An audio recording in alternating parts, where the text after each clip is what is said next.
I know myself and Susan were included.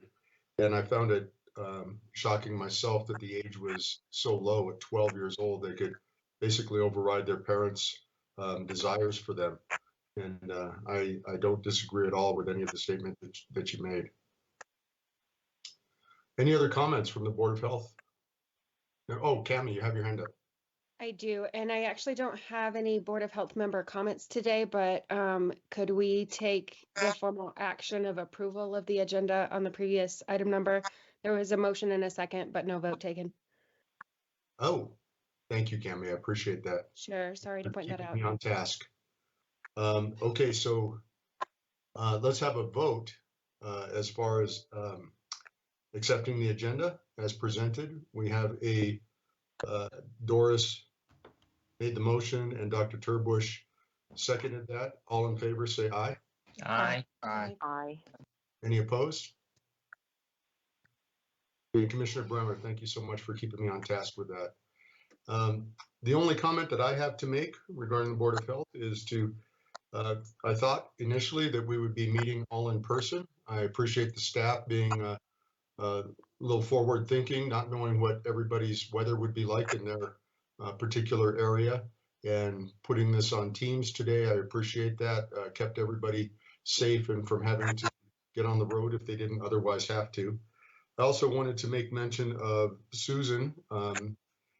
She is out of state right now, but for a good reason. She is going to be accepting an award for our El Paso County Board of Health with regard to emergency preparedness, and we're very grateful for that. I think you went to a conference too, Susan, so hopefully we'll hear more about that when the director's report comes around. But if we were in person, all of us would be there except for Susan, so that's the reason that I wanted to bring that up. Okay, moving on to number 4 on our agenda, the approval of the minutes. Hopefully you've had time to review the minutes that have been sent out by the staff. Do we have a motion to approve the minutes? Move to approve. Thank you, Dr. Turbush. Motion to approve. Second? I second. Yeah. Briggs, Okay, second. Thank you, Jenna Briggs. All in favor of approving the minutes? Let it be known by saying aye. Aye. Aye. Aye. Any opposed? Okay, passes unanimously. Any public comment from items not on the agenda? I'm not sure how many members of the public we have. We've got 41 people present in our Teams meeting. Do we have any public comment?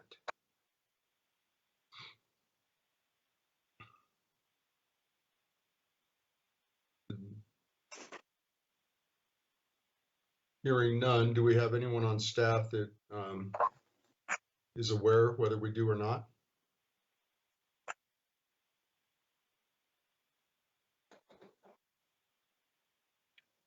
Okay, well, we will move on. Not have any. Thank you. Let's move on to the finance and budget report. Samantha Montgomery. Samantha, are you with us? Yes, good morning. Good morning. Samantha Montmany, Budget Supervisor for Health and Human Services with El Paso County. What you guys have on your screen is the current year-to-date information through the end of March. Revenues overall are actually coming in slightly above budget. A lot of that, again, is due to the EPC ARPA that we had to carry over from 2022 being the accounting, following our accounting principles. So we're still showing that. Also, we're seeing slightly up on our license fees and permits. I think that's a little bit of timing, but we're keeping our eye closely on that one. Overall, in our expenditures, we are coming in just below budget with personnel coming in under due to a few vacancies. Operating is showing slightly above current budget, and that's due to a couple one-time expenditures that are hit kind of early in the year. So that should level out as the year continues on. Overall, everything, like I said, is coming in around or either above budget with revenues or slightly below with expenditures, and we have no concerns. Do you guys have any questions for me today? I do not, but I want to make room for Dr. Vu. He usually has questions that I can't think of. None? Thank you Yeah, for the that looks chuckles that I good. got. I appreciate that.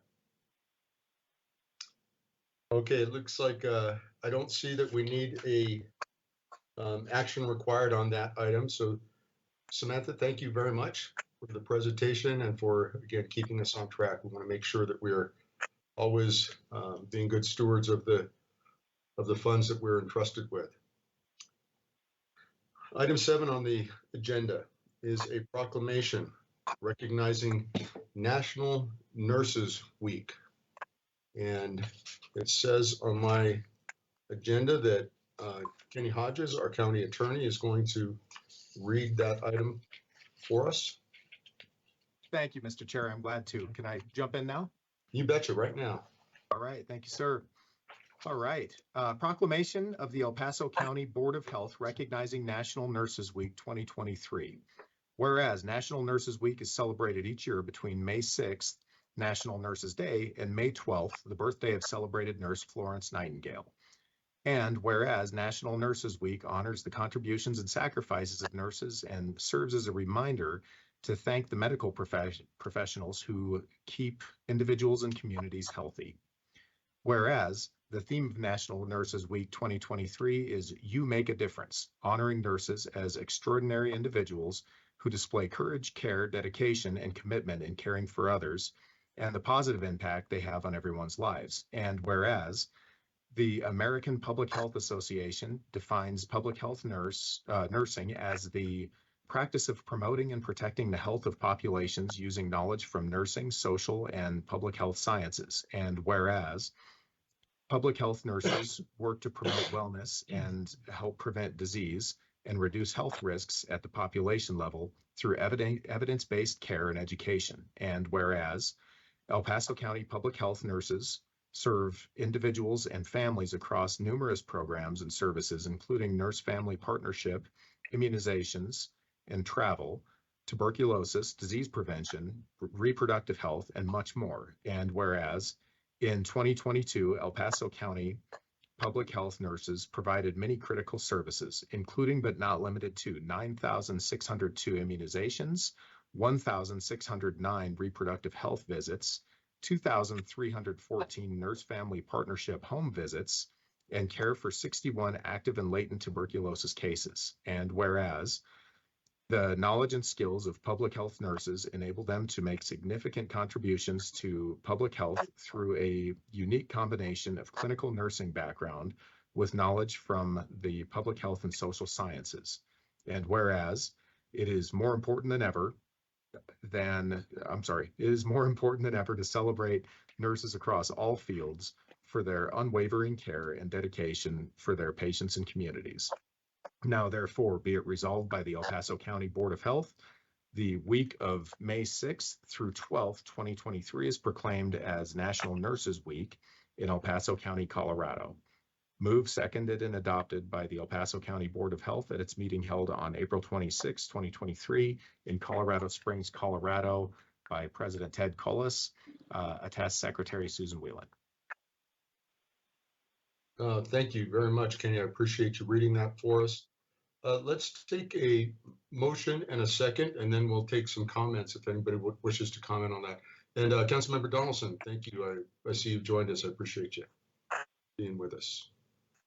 Yeah, my apologies. I've been here almost the whole meeting. My computer wanted me to restart it so that it would be happy to participate. So understood. Couple minutes late. And I'm happy to make a motion to approve the proclamation of the El Paso County Board of Health recognizing National Nurses Week 2023. Okay, do we have a second? This is Second. Doris, second. Nope, Okay, Doris can have it. we got a second and a third there. We got Councilman Donaldson. He made the motion, and Doris Ralston made the second. All in favor of this recognition, this proclamation, let it be known by saying aye. Aye. Aye. Any opposed? and it passes unanimously. Now, I'd like to open it up for any comments for any of the board members that would like to make any statements regarding this recognition. Commissioner Gonzalez, I see your hand up. Thank you for joining us. Oh, thanks. Yeah, I too had to log in on issues. Every time I got to do that two-person, whatever they call the two-mode logging in, takes me a long time from the house. But no, I just wanted to thank all the staff, all the nurses, that work for the county, and then all those, in our community. You did great work, and we continue to support you and appreciate all the great effort that you do for us. Thank you. Yeah.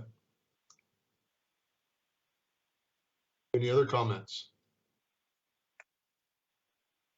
Well, Chad, I very much thank you our nurses of all types and specialties. We actually couldn't do the job without them, and appreciate, particularly in public health, their leadership roles, and many of them function independently without any immediate. They're outside the clinical setting, so community health nurses are particularly important. That's all.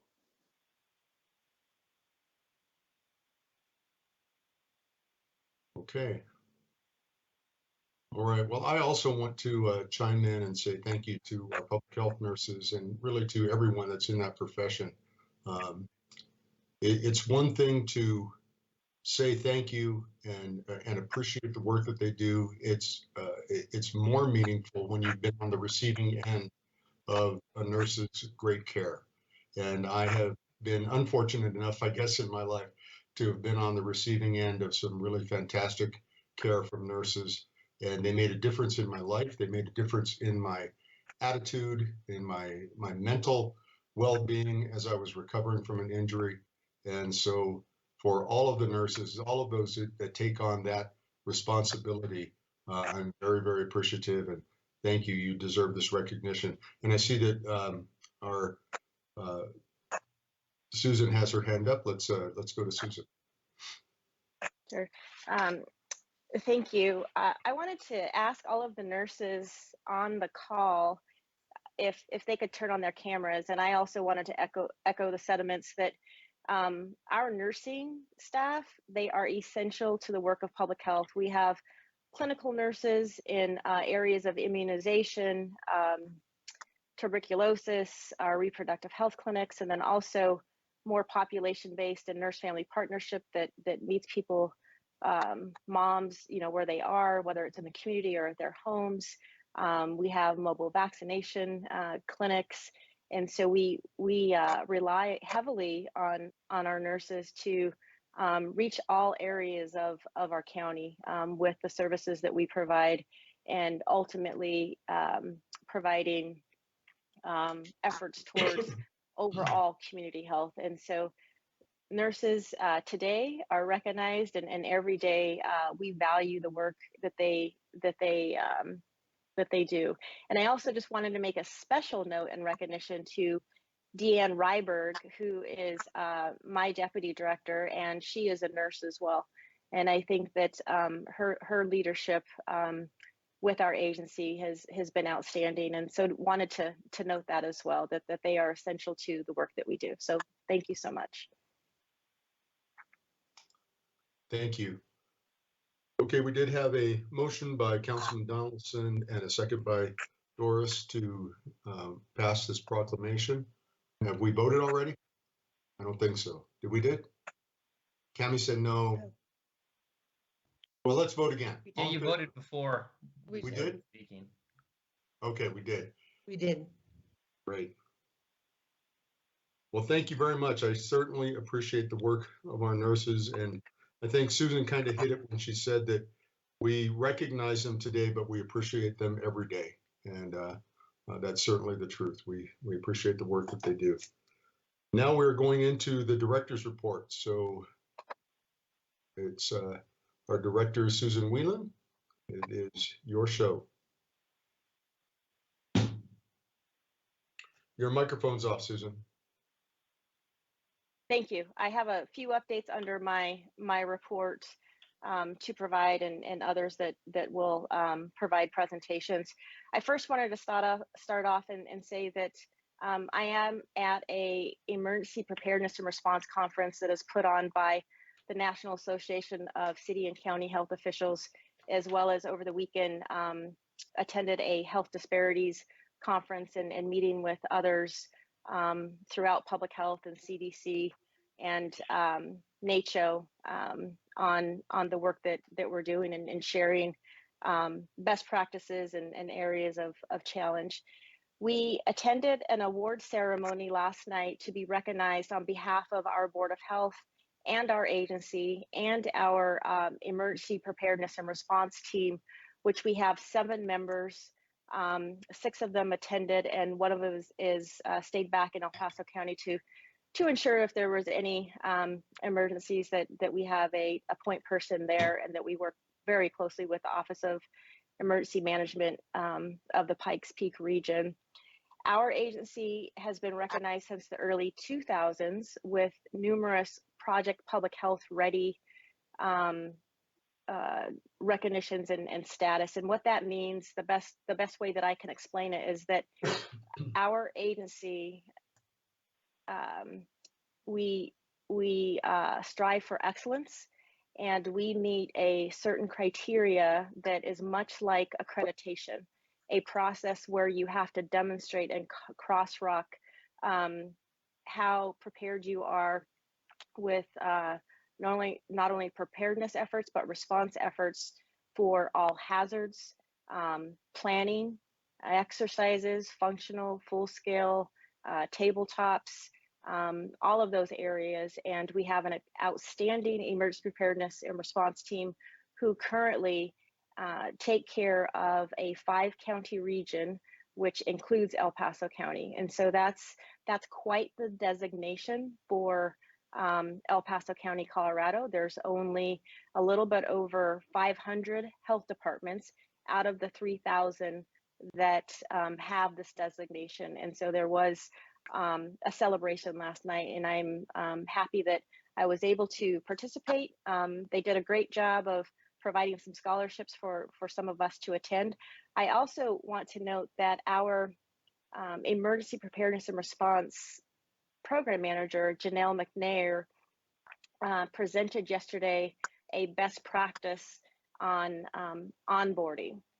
And it was standing room only. People were outside of the door trying to listen in. And she talked about, how do you onboard employees? You know, how do you make a good first impression? How do you set them up for the first 1 week, 30 days, 60 days, 90 days, and had all of it laid out, as we are responsible for training our staff on the National Incident Management System as well as the Incident Command System. And folks were very engaged, and she did a phenomenal job representing El Paso County and the excellent work and best practices that we have developed and we employ.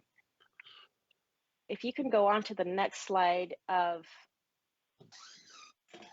actually, can we go to the financial awards that we have received, please?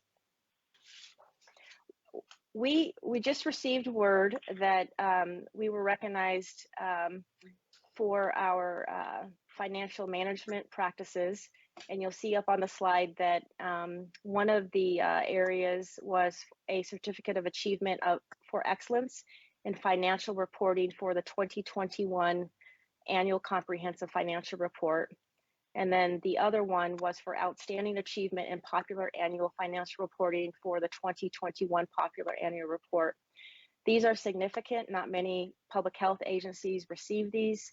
And it takes a tremendous amount of effort as it relates to submitting and demonstrating the excellence with our finance and our budget teams with the county, and then also everyone on my staff who oversees a budget and adheres to practices that we have in place for financial management. And so we just got word last week that we received these awards. And so this is significant that our agency for 4 straight years has received excellence in financial and budgeting practices. So wanted to congratulate the entire team, including county budget and finance office and my staff.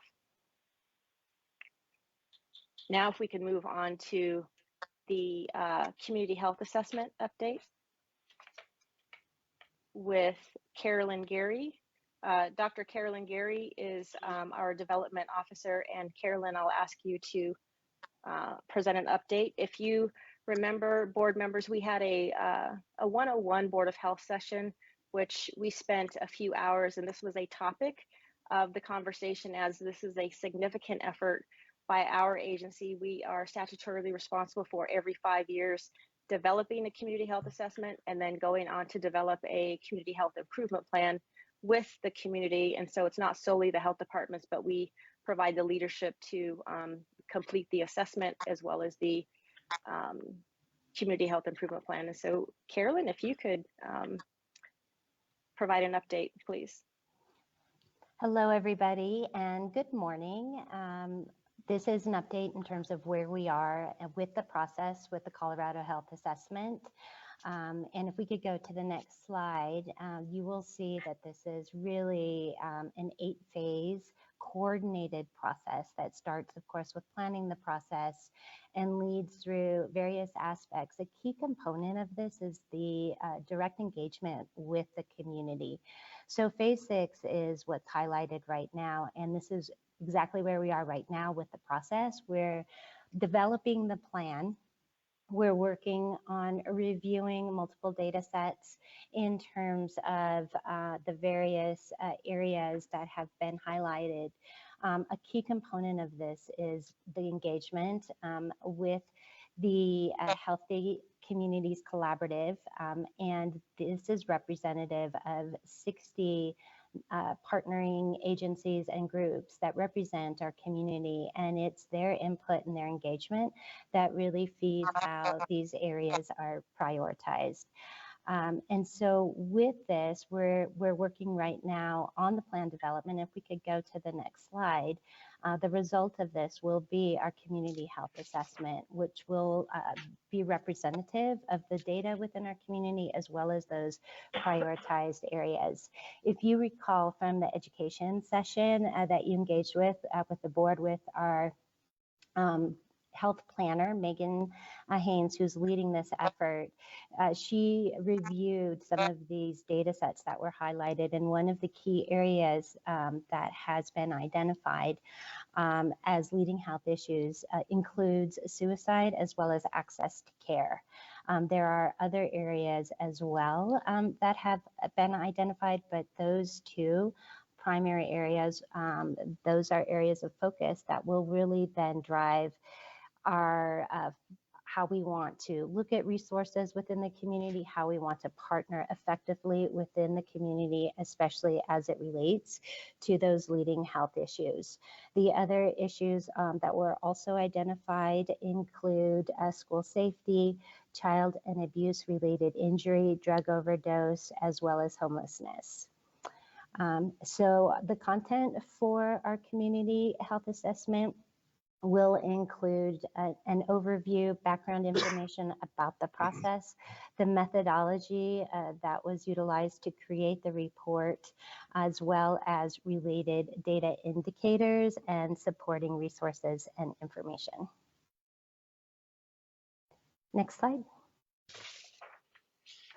Then this will then feed the development of our community health improvement plan, which is our CHIP, which is really our roadmap. And typically, you know, this is a 5-year process. And so we're right at that point of developing our next CHIP that will take us through for the next 5 years. And this is rooted with the data sets that have been analyzed as part of the community health assessment. And again, this will really be our roadmap and our guide in terms of how we're going to partner within the community related to the health issues that have been identified as part of this whole health assessment process. Next slide.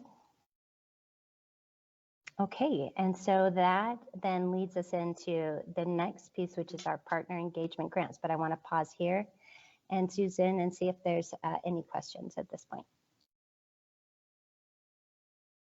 Are there any questions about what's been presented prior to moving to a partner engagement grants? I think Dr. Brew has a question. Hi, Dr. Gary. Thank you for the presentation. You know, this comes up a couple of times already during our meeting today, and this has been on my mind the past couple of months.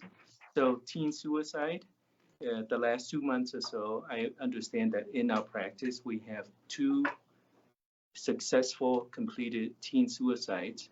So that's been on my mind. I've been talking about some of that among the people in our practice. And I recently made an argument without really knowing any data that if our teenagers spend more time with family, specifically with parents, then I think, but I do not know, I think that mental health issues among teenagers might be less. So I made that argument, but based only what I think and how I argue the pros and cons in my mind. So my question to you is, do you know if there's any data correlating time spent with family, such as dinner time together, specifically time spent with parents, correlation of that with risk of mental health issues?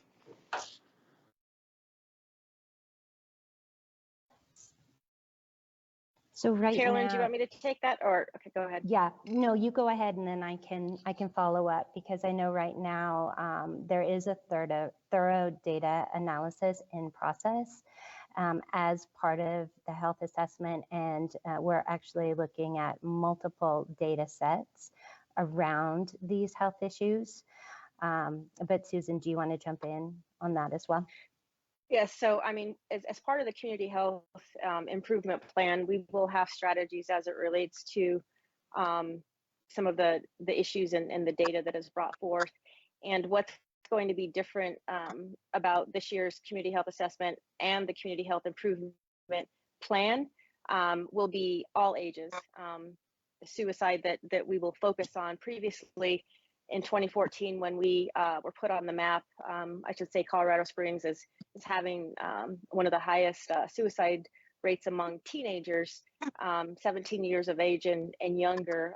That's when we developed the teen suicide prevention efforts, and we need to continue keeping up the momentum.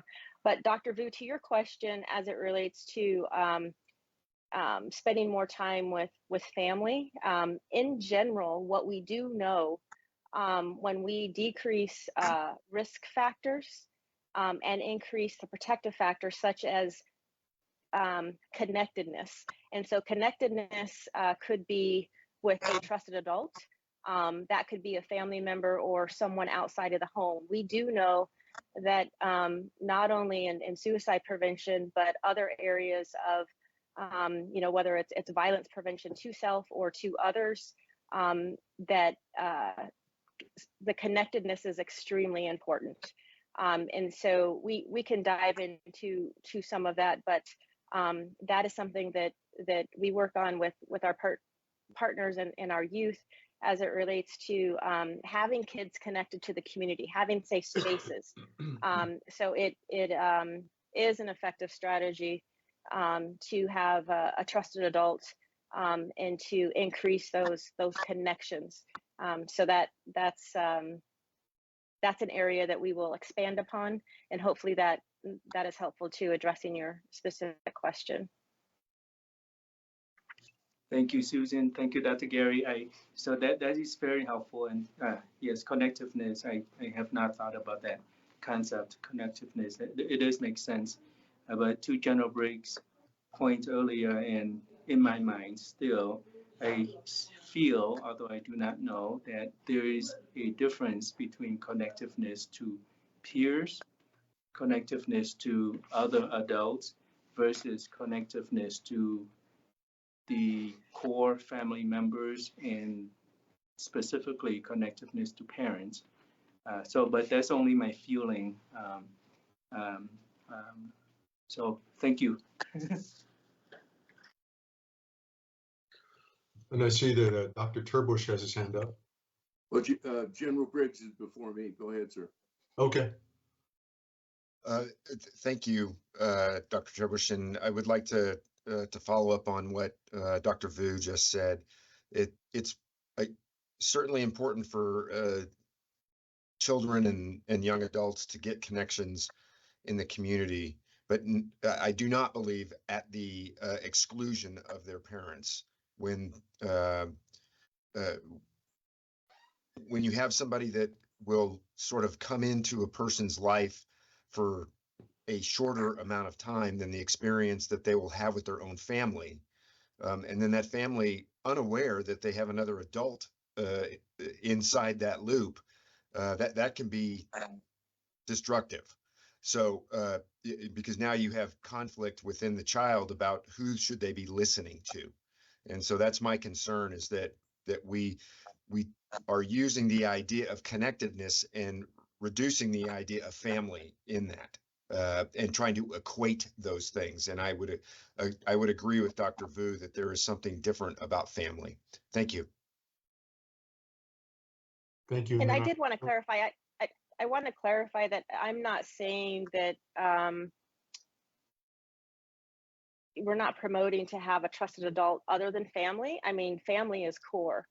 But I think it's important for the teenagers to have connectedness to family. And if it's not family, then that there has to be someone a trusted adult. So I wanted to make sure that I'm not, it's public health, we're not trying to promote connectedness or having that trusted adult outside of the family, but all families are set up very differently or experience just different dynamics.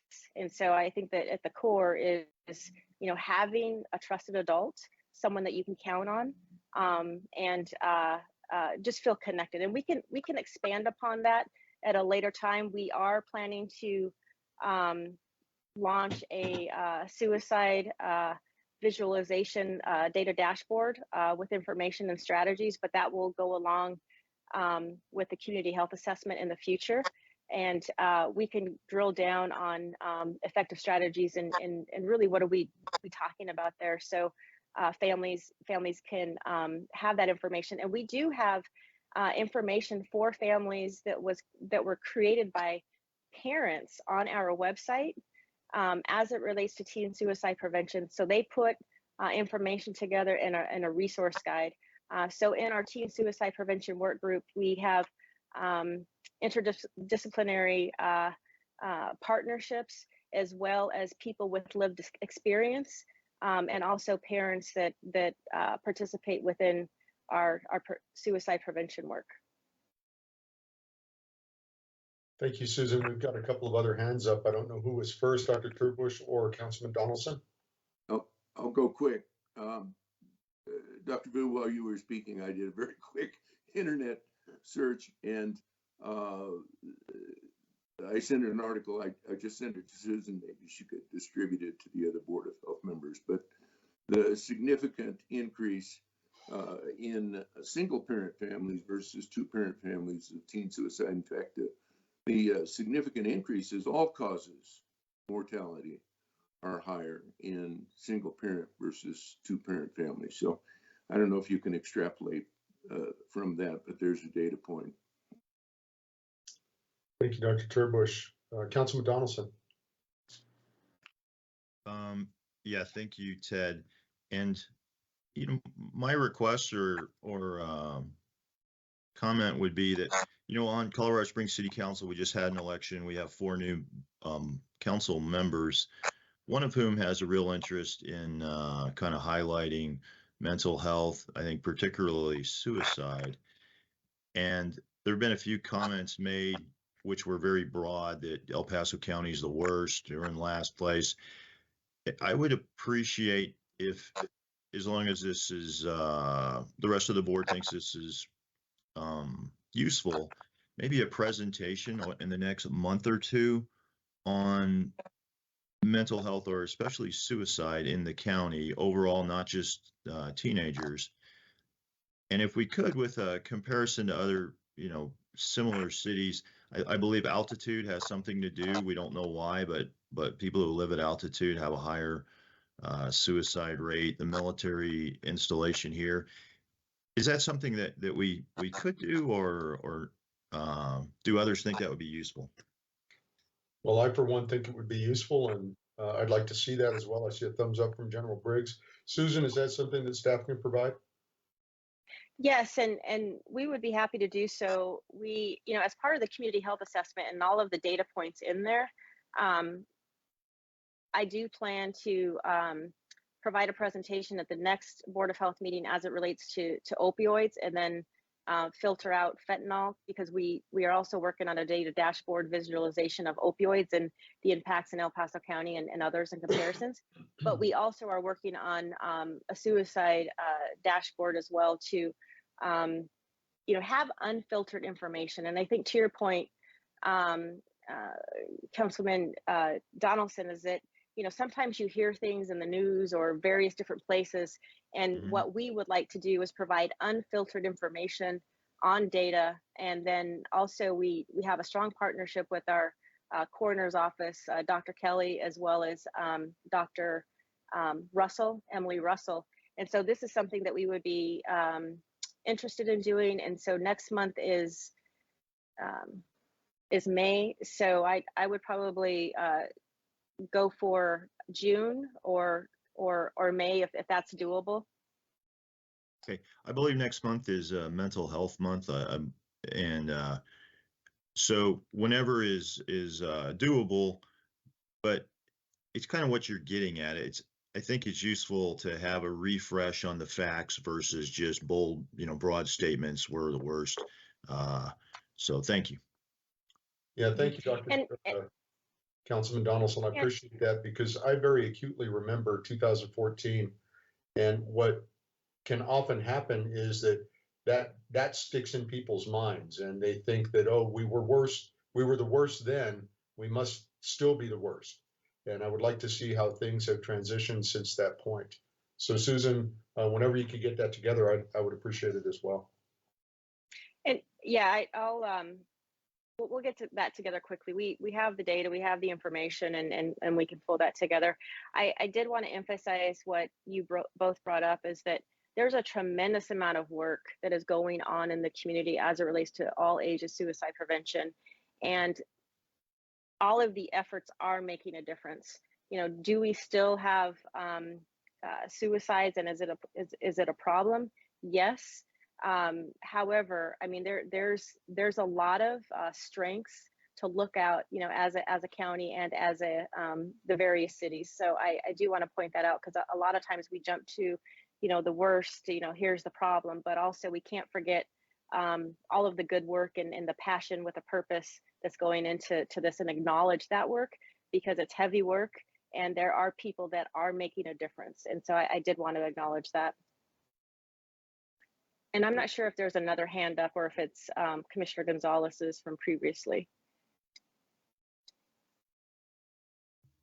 No, I thought mine was down. Oh, sorry. Oh, there we go. Okay. Okay, well, let's go ahead and thank you, Dr. Gary, for that update on the community health assessment. I also wanted to mention that it is a tremendous effort internally and externally as it relates to coordination. And Dr. Bernadette Albanese has been providing significant leadership in this area, as she is one of her areas of expertise is data translation. And thank you, Dr. Turbush, for providing that additional data source. And we are going through numerous data sources. So wanted to acknowledge that. Now we have our grants coordinator, Jordan Linder, who's going to present a concept follow-up that we presented previously as it relates to our public health infrastructure grant that we received for 5 years, nearly $8 million. And this is part of that, to strengthen partnerships in the community. And she's going to go over some details. So Jordan. Thank you, Susan. Good morning, everyone. You can go to the next slide, Kelsey. So just a refresher here, this is the Center for Disease Control and Prevention grant we received back in December, and it's for strengthening public health infrastructure, workforce, and data systems. So there was two strategies of this funding. The first strategy is the overall workforce and pouring in funding into our personnel, professional development, and any needs that we see to build up retention with our workforce. And so that funding extends for 5 years, and that's $7.3 million. And then there was also a second strategy, foundational capabilities of public health. And that funding is set to be expended within 1 year. So we have this funding ending November 30th of 2023 this year. So we have kind of a shorter runway to utilize that funds, but we're excited to process this partner engagement grants and funnel that money into the community and then strategically improve our partnerships and improve the public health structure as a whole. And so the total amount we're working with there is $452,199. You can go to the next slide. And so with the strategy to the foundational capabilities, you know, this image comes from, I'm sure most of you are familiar with the Public Health Accreditation Board. And so we're focusing in on that circle there, the community partnership development.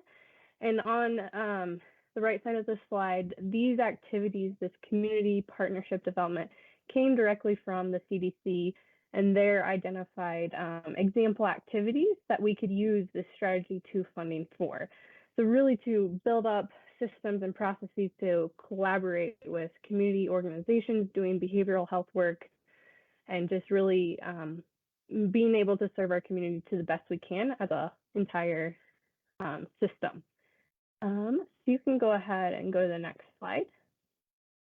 And so here you can see the alignment of how we're deriving like this exciting opportunity to fund community partners in in El Paso County is in that blue square, focusing on that strategy to really strengthen community partnership development engagement. Also, which aligns with the Public Health Accreditation Board, as well as our current El Paso County Public Health Strategic Plan, as well as the county's objective to really build out the health and safety of our community, to develop partnerships to support the community efforts to improve that. So I thought this was a nice visual to hopefully tie everything in together, and then we'll go to the next slide, kind of the exciting part. So throughout our process, we launched a grant application that was open to nonprofit organizations who were focusing on improving a collaborative process with behavioral health partners and services, or community or organizations connecting communities to services as like a navigation piece. And so those were our 2 areas of focus for when we were reviewing applications. So the application opened March 6th. It was open for 2 weeks. We received 43 applications from various El Paso County community organizations. And of those applications, a total of $1.37 million were requested in funding. We had exactly $324,000 to allocate out and award. And so that narrowed it down to awarding 10 community organizations. And we had an evaluation team. We created an evaluation rubric. We had 5 internal staff members who evaluated the applications. And we went ahead and notified the organizations that were awarded and those that were not on April 7th. And so we're ready to launch kind of what we're calling this cohort model of these 10 organizations to come together. We'll have an orientation kickoff meeting and really have some strong touch points with these 10 organizations to see where there's gaps in either our partnering or gaps in the community, how we can better serve, how we can work together. I can address your comment or question now. I have a question. This is Doris. What are the 10, who are the 10 grantees? What organizations are they? Sure. And Kelsey, if you want to go to the next slide real quick, we have a breakout of what the funding kind of ended up spreading out to be with these focused service areas of behavioral health support, resource navigation, access to healthy food, and other public system services. So that's how the 10 organizations are kind of spread out. And we will be going live on our website just as this is federal dollars to make public of those who are awarded. And so those organizations are the Centro de la Familia, Family Promise of Colorado Springs, Homefront Military Network, Hope Mountain Behavioral Health, Mindfulness and Positivity Project, New Directions Agape Services, Pikes Peak United Way, Project Angel Heart, Status Code 4 Incorporated, Trails and Open Space Coalition. And I'll just make note that we did mirror the El Paso County ARPA Community Impact Grant process. We were obviously working with a lot smaller amount of funding. So the max funding an organization will receive is $36,000 to spend by November 30th of 2023. And so that mirrored their grant process. We were able to really collaborate with those core essential members of that ARPA Community Impact Grant to make sure our process was mirroring that of how they notified the community of the opportunity, how they awarded, how they reviewed all the applications, and how I will be looking at the risk assessments and how we'll be incorporating just the legality pieces of the service agreement to award these organizations. And is there one more Looks like slide, we've got Chelsea? a couple of hands up, Okay. Jordan. And I Sure. don't know who was first. I think, yeah, Donaldson was. Yeah, Jordan, one of your first slides showed the two grant amounts. One was, I think, 7 million. The other was, I thought it was closer to 450,000, but here it looks like I think you mentioned we have 324. I'm just wondering what the difference. Yeah. So why we spread that out. So we also have a consultant we'll be working with to really highlight and help us gather the information and data and help these organizations work towards measurable outcomes. So we're paying that consultant a portion of the $452,000. And then there was also some program fees and professional development funding set aside. So program, I guess the expenses was set aside for our current community navigators and the work they're currently doing in the community. So we set some funds aside for their current work. They're really working closely with the Pikes Peak Library and providing services for those constituents. And then also funding for professional development for our internal community navigators, as well as ideally with this cohort model, we'll see what gaps are needed and hopefully be able to fund some professional development for these organizations as they see. And that can be, and Susan and I have discussed potentially having like a grant workshop and bringing in even those other 32 organizations who applied to really help our community build out those robust skills to be confident and submit quality applications for future grants, whether that's ours or private organization grants. The maybe one or two more little follow-up questions and I'll be done. The piece that's going to the library, Pikes Peak Library District, is that to work with the homeless? Is that what that is for? Yes, it's for the homeless, but I don't think it's closed at that level. I think it's for those seeking out resources that need, whether that's like amenities, just essential pieces that individuals might need for the time being. Okay, it's interesting. I think Jack Briggs has some thoughts on how effective that really is, but will we be able to see a complete breakout of the 450,000 and line by line where it all went to? Okay, thank you. Yeah, I would like that. Yeah, we can send that out. And Councilman Donaldson, I did want to let our board members know that this is an innovative practice. We have not provided an opportunity to try to strengthen the public health system in a way that funds partners, because we haven't had funding, and through the CDC grant, they believe that what we presented to them is an innovative practice that they further want to evaluate. And that's why we are having an evaluator also with this first, the 10 cohort to see the effectiveness. And so we will be back from time to time with the board to provide information on return on investment as it relates to community health. And I will note that everything that, all of these grants or the awardees, it was all in line with our community health assessment opponents and where we think we're going with the community health improvement plan around behavioral health and access to care. And so as we have more board meetings and more information to share, it will narrow in on more specifics around what we're trying to accomplish, along with an evaluation of how the money is being spent and is it making a difference. And so I did want to provide that background. General Briggs? Maybe just to echo what Councilman Donaldson said there is I believe we should be seeing a line by line breakdown of how the funding is being, or the grant is being awarded to include administrative costs. And then to tie in what Director Whelan just said, it would be useful to see what the outcomes for each organization and each line is attempting to achieve. Now, does that have to be perfect? No. We have outcomes that we attempt to achieve, and we strive for them.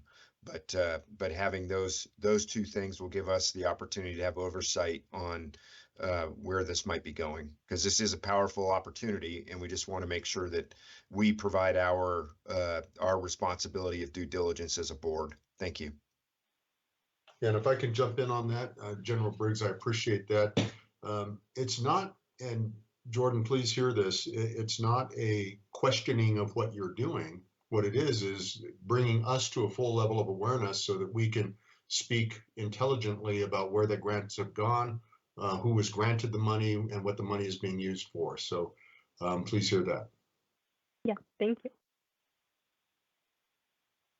All right. Jordan, I'd just like to say great work, and thank you for the work that you've done in a very short time, and it's very comprehensive, and the report is too, so thank you. We can go to the last slide real quick. So really what we're looking forward to is what's next. We do want to, as the development office with Susan's leadership, is really to continue to look for funding that we will be able to continue a program like this and continue that innovative approach to build out the public health system. And so that is, we're hoping that these 43 organizations, the 33 that were not funded, that we can continue this model and provide more opportunities.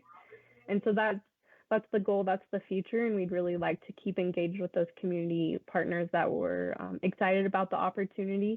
And so we're working closely with the CDC. This Strategy 2 funding is only set for 12 months, but they know that people want to know if it's going to be extended or what that will look like as it progresses. So I know they're working hard to identify the needs and how they're going to expand that strategy too. So we're looking forward to that. And yes, we plan to touch base throughout this kind of life cycle of this grant with those measured outcomes, collecting that data, and really just understanding how we can strategically partner in the community. So we will definitely be in touch more often, more frequently, and we're excited for these organizations to also hopefully present their ideas and present their outcomes together with us. And Jordan, I'm going to jump in just really quickly and just add that a key aspect of this is also to work side by side with these organizations, looking at sustainability, looking at the long view as well, especially within our community. This is one of the things too that the CDC is very focused on, and they are assembling resources nationally to figure that out. Oftentimes, a lot of these efforts are highly dependent upon grant funds, and so we understand that the impact is there, and we're going to be working closely as part of measuring these activities to figure out what that sustainability can look like as a collaborative effort.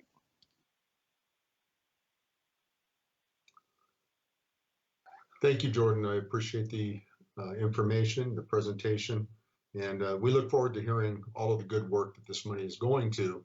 And I think Jack Briggs said it well, that we know that we set goals. We don't always reach those goals, but that means that we're working in a positive direction to get some things done in our community, and we're grateful. Absolutely. Thank you. All right. Thank you, So- Jordan.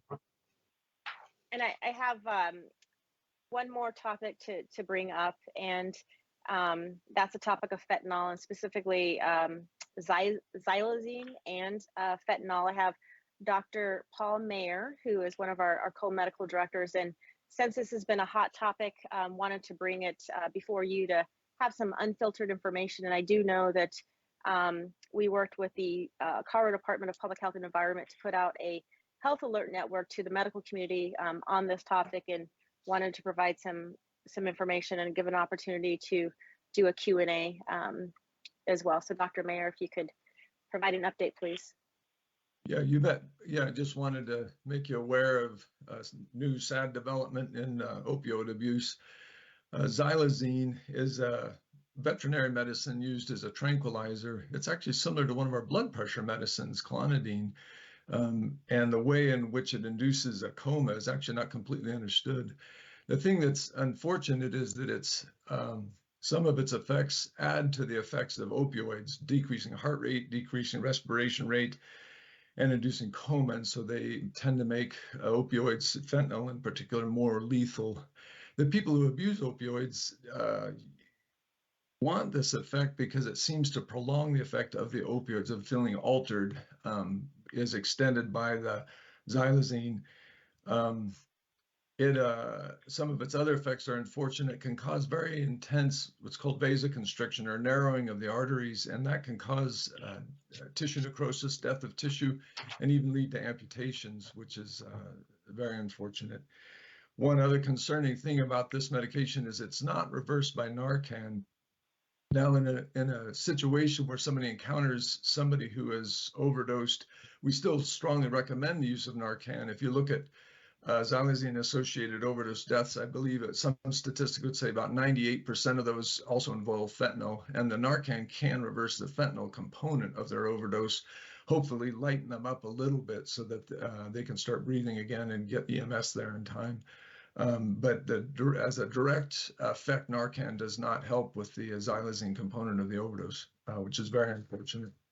I did reach out to Dr. Leon Kelly, our county coroner, and as of about a week and a half ago, we don't have any confirmed overdose deaths that involve xylazine, although he had one tox report that was pending. There's a national concern. Up to about 22% of fentanyl that's been seized has been laced with xylazine. So it's coming, unfortunately, and is a very sad development. And so we really just wanted you to be aware of it. You may hear that name, and we wanted you all to sort of know about the medication. And then, of course, any questions y'all have. Dr. Meyer, you mentioned that the xylazine doesn't react to Narcan. In the clinical setting, is there something that can be given when a No, I patient looked into that. Since it's a veterinary medicine, there's no human literature, but I looked into that a fair amount. And in the veterinary literature, there is yohimbine. There are some substances, but they're not really used in humans. So we don't have a reversing agent. And again, in the veterinary world, there are some medications that are used as a reversal agent when it's used as a tranquilizer for veterinary procedures, but those aren't used in humans, unfortunately. Thank you. General Briggs. Yeah, just for everybody's edification. So we're hearing clients talk about this, but of course they don't use the technical term. It's tranq is the term that's on the street, and that's it started in the East Coast and has slowly moved its way this way. Could you say that again? You kind of cut out. What's it called? Tranq. Rank? Tranq for tranquilizer. Tranq. Abbreviation of tranq. Yeah, tranquilizer.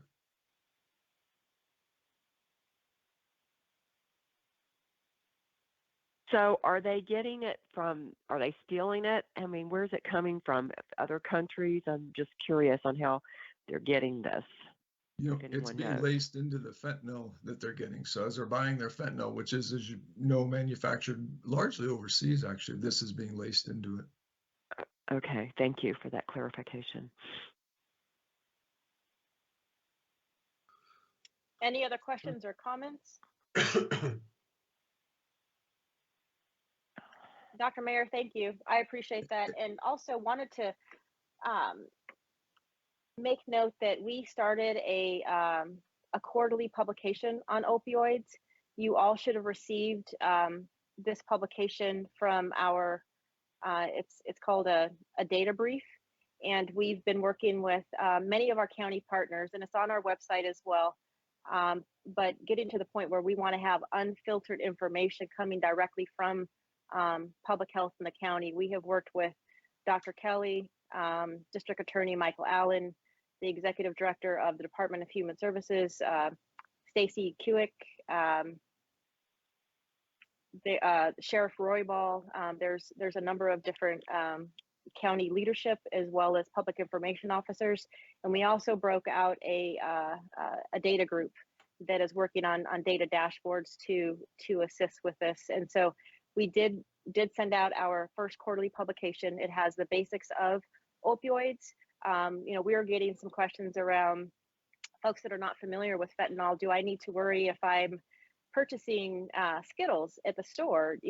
Is there a concern for fentanyl in it? And so there are some really basic questions that are being asked. So we started with the basics of opioids in that publication, and then we will every quarter we will share additional information to help people have easy, accessible information and unfiltered information all in one data brief. And so that's currently up on our website, and then we will further expand upon data visualization as it relates to opioids in our county and comparisons in Colorado, and then we talked about before too suicide prevention and information, but wanted to make note of that, and I hope you all received that through your email.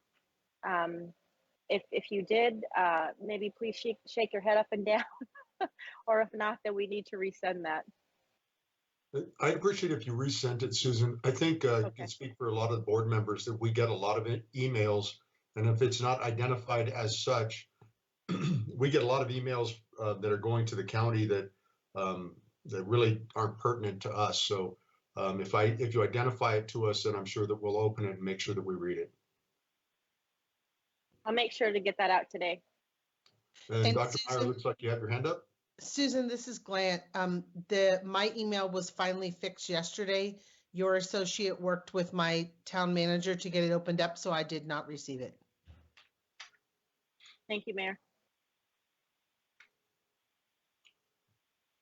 And then, thank you very much. I just want, on an unrelated topic, wanted to address Dr. Turbush's comments at the beginning of the meeting that I wanted to let him know that both Dr. Albanese and myself do reach out to the CU School of Medicine, and we have been teaching or co-teaching some courses just to try to give a face to public health to the new students, because we are aware of that issue. So I just want to let them know that we're both working as much as we can to put a face to public health to those students. There you go. Well, thank you. Thanks. That's very encouraging, and yeah, more is better. So thank you for what you're doing already. I would particularly like to get a dose of public health injected at the UCCS, and so I'm working with the New College of Public Service, Jack Reed, to try and do that. But as you know, the curriculum is so full, it's hard to inject new courses and new classes. But thank you for what you're doing. And you may know that Dan Ryberg is working very actively on that, getting some public health exposure with those folks as well, just so you know. All forces on all sides. Good, thank you. Susan, does that complete your director report? Yes, thank you. Okay. Yeah, I just want to make a comment about your director's report. I continue to marvel at the scope and breadth of the work that is being done by people in public health. It's just amazing. You're doing great work in the community. Your teams are they're on point. They know what they're doing, and they're working really hard, and makes all of us look good. But to some of the discussion earlier, the more information that we have on some of these issues that may come up in conversation for the board members, the better. We want to be able to support the work that you're doing. And if we can get some of that background, that'd be wonderful for us. So thank you very much. I certainly appreciate it. I think I for one, am looking forward to the community health assessment coming out and being able to look over that and kind of plot out what we are, where we're going in the next 5 years, so that again, we can be supportive of all of the staff efforts going that way. So any other comments from Board of Health members? Seeing none, no hands up. I will entertain a motion to adjourn this meeting. Oh, I did want to mention one other thing. I get the opportunity coming up on Wednesday, the 3rd, to speak at Susan's town hall meeting and to let people kind of get to know me. And if any of our members of the board have not had an opportunity to go to one of the town hall meetings to make your face and presence known to the staff, I would encourage you to get in touch with Susan and get on the agenda just so that you can do just that. I think that it's encouraging for the staff to know our level of involvement and that we care and appreciate them, and for them to know where we're coming from and what our background is. So I'm looking forward to coming up on Wednesday. And go ahead, Susan. And I wanted to echo that as well. And a number of board members have attended, but if you have not, we can accommodate you through remote access, or in person is better. Doris joined us last time, and she also provided a lot of goodies in the break room for all staff, and that really brightened a lot of spirits. And so I wanted to thank Doris, and I know that you've been a few times, Mr. Cole, Ted, and Dr. Cherbush, and so that really means a lot to our entire team. Town halls, we have 3 different locations, and it's an all staff meeting that we provide updates, and they love to see and hear from board members. So thank you for that, Ted. You're welcome, and thanks a lot, Doris. Now I've got to bring snacks. You set the bar pretty high. Well, that's it. I'll entertain a motion to adjourn this Board of Health meeting. Or we could just keep hanging out. moved. Second. Doris says so moved. Okay, Doris made the motion. Second. I think it was Councilman Donaldson made the second. All right. Oh, Dr. Turbush.